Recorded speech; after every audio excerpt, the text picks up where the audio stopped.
Hello everybody, my name is Luis and let's talk about the AppLoader plugin, and here it is.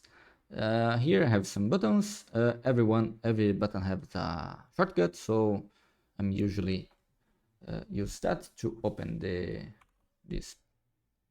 application loader window. So in here I can press tab and gonna show all the plugins, all the applications that the AppLoader is looking for.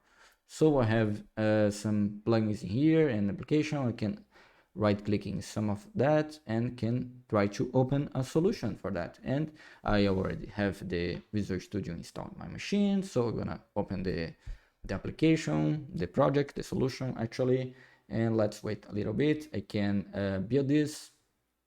Let's build this solution and gonna update in here in my application loader. I can press tab again and gonna show only the application that the AppLoader is running. So here is, I can double click in here, gonna execute the commands, just show the number 1 and 2.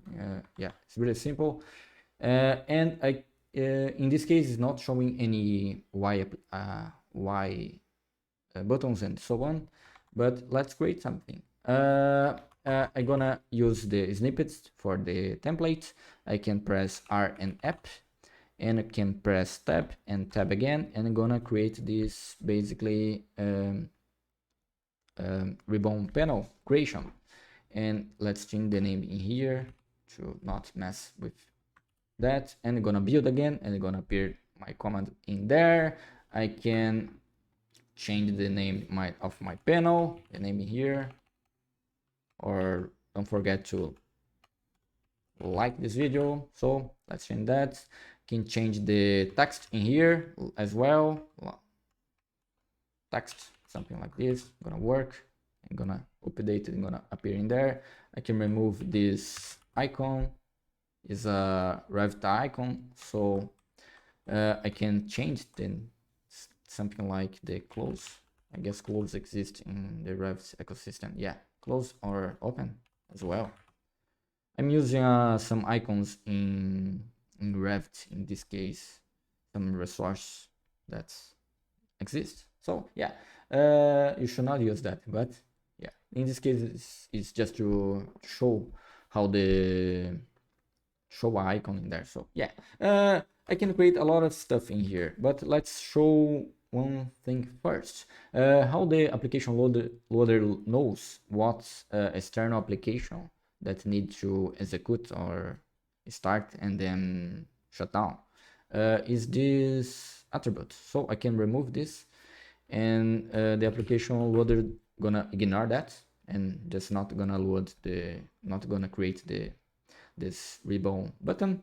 Yeah, I can put again, create the project again. I'm gonna create that, and I can create as well and test the application external DB application as well. I can create that, have a snippet for that. I can create the start stuff in the start and the shutdown here.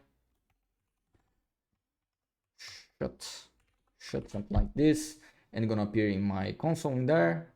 I can if I build again, gonna shut down the DB application. I'm gonna start a new one. So that's how it's working. I can remove this and not gonna start a new one.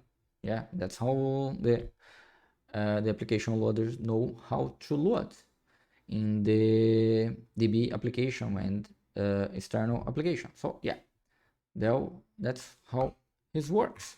And I can create a lot of Y elements in here. So I can, this is the extension. This is a library that I'm developing. In the moment is private, but I'm gonna be public in the future. Have a lot of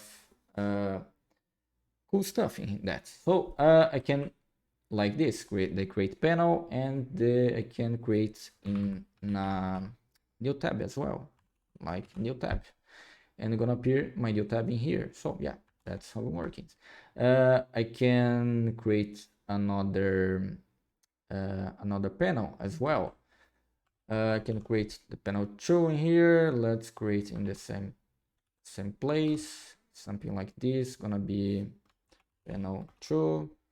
And one thing I need to do, I need to remove in the shutdown method. If I not do that, my panel gonna stay in there forever. Or if I close Revit and open again, I'm gonna fix that. But yeah, I need to remove in the end, always. So here's my new panel. I can add some buttons in that as well, like put something like this, gonna work. Yeah, I can create other stuff like let's create I can create a combo box, a pull down button, push button like so, ready button, split button. Let's create a push down button that is easy to show. I need some push button data in here, so let's create something.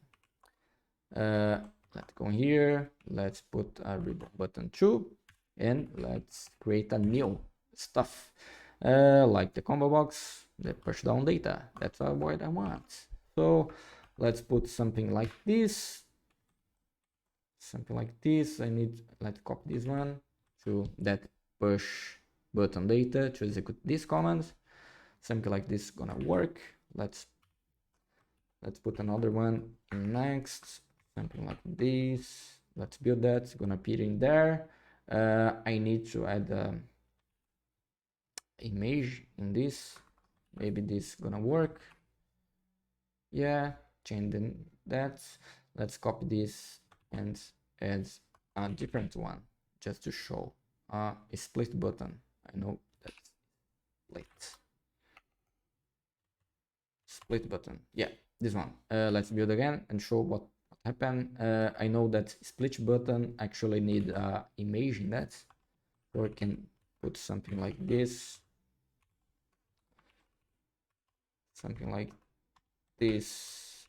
I actually need to put this one here and this one let's remove. Something like this gonna work. Yeah, this one gonna be the close one. Yeah, something like this. Let's go in here and remove this. I don't want in a moment, just to make simple the execute out of the buttons. So if I click in here, let's execute the command there.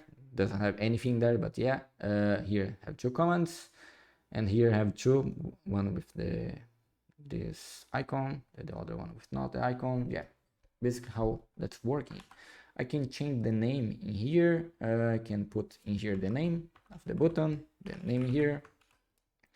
Yeah, gonna change in that, or I can use these other methods like the set text.